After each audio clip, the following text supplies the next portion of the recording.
إنما يستجيب الذين يسمعون والموتى يبعثهم الله ثم إليه يرجعون وقالوا لولا نزل عليه آية من ربه قل إن الله قادر على أن ينزل آية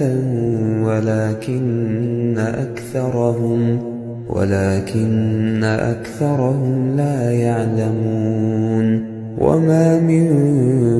دابة في الأرض ولا طائر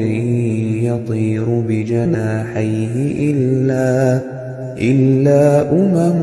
أمثالكم ما فرطنا في الكتاب من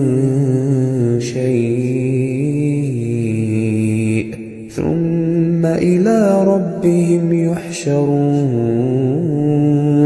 والذين كذبوا بآياتنا صم